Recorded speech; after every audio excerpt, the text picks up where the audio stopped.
सबका घर वाला एकदम माहौल बना के चीज है कि लोग नया पवन तारक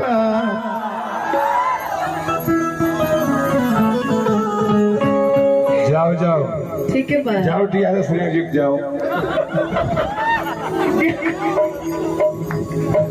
हाँ, अगर आरा में आप हैं तो आरा के माटी के बारे में जानिए। इस मिट्टी में थोड़ा गर्मी है, रहता है। वीर कुंवर सिंह की धरती है।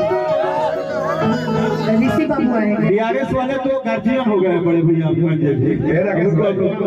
टीवी जितना दिख रहे हैं ना, सब टीआरएस कंपनी का है। डीआरएस का है। हाँ, डीआरएस वाले भैया तो बुजुर्ग हो गए ना, बहुत पहले क्लीन से रहते थे, आज भी क्लीन होते हैं। स्पाइक कि छतिया में छह गोली ठोक दे भेरे शासन पर शासन के